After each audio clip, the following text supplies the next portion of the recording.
வீரவாளை கையில் எடுத்து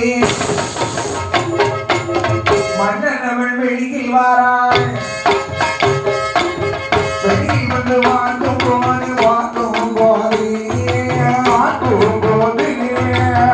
கண்டானி ஊர்வலத்தை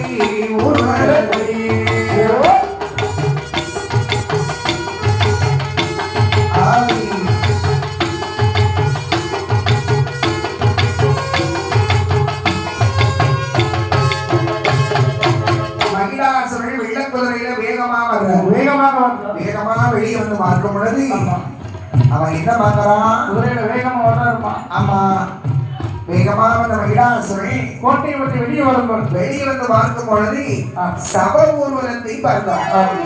சவணன் ஒரு ஆள் இறந்து விடுகிறார். சரி, இறுதி சடங்கை கொண்டு போறான். அதாவது ஒரு உயிர் 4 அடிவா இருந்தாலும் சரி, 6 அடிவா இருந்தாலும் சரி, ஒரு உயிரானது பிறப்பு என்று சொன்னால் இறப்பு உண்டு. கண்டிப்பா ஜனனம் இருக்குமானால் மரணம் உண்டு. அதனால் ஒரு மனிதனுடைய மரணத்தை கண்டால் அவனை இறுதி யாத்திரை கொண்டு செல்கிறார். மகிடாசுரன் யாரு? மகிடாசுரன் முனிவர் அல்லவா? தேவர்களுக்கு சாகா வரும். சாமி என்பது என்னன்னு தெரியல. அதனால மகிடாசுரன் பார்க்கிறான், இது என்னன்னு தெரியலையே. நான் விவேச்சை தூக்கி போறாங்க. ஒருவன் மேலே படுத்திருக்கிறான். என்ன ஊர்வலமாக இருக்கும்? யாரை அழைத்தாள்? யாரை? மந்திரி அழைத்தார். எப்படி அழைத்தார்? எப்படியம்மா? பாரும்பிள்ளாய் மந்திரியே, பாரும்பிள்ளாய் மந்திரியே, வார்த்தை ஒன்றை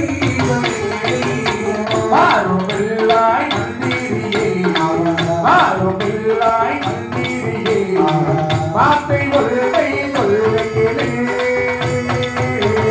மந்திரியே வரவழைத்து, மந்திரியே வரவழைத்து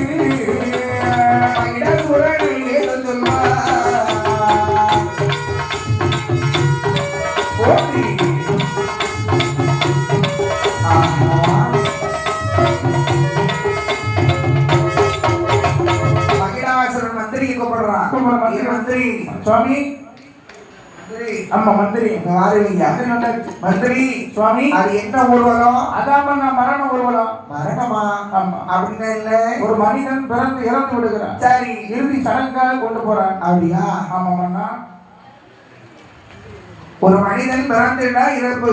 ஆமா. ஓஹோ, இவனுக்கு பிறப்பு என்றால் என்னன்னு தெரியல. இறப்பு என்றால் என்னது? ஆமா, அதாவது மன்னா என்ன, இறக்கும் போதே பகவான் இறப்பை சேர்த்து தலையில் எழுதிதான். சரி, மூலமா அனுப்புவான். அந்த மந்திரி சொல்கிறார், மன்னா பிறப்பனா இறப்பு.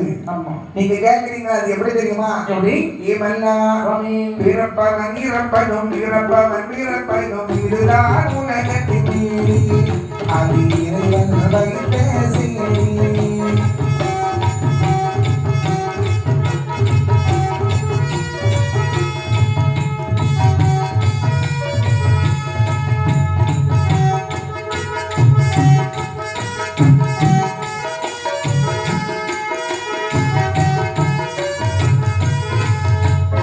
உலகத்தில் பிறந்தவன் ஒரு நாள் இறப்பான், இதுதான் இறைவன் நீதி, அது இயற்கை வைத்த சீரி.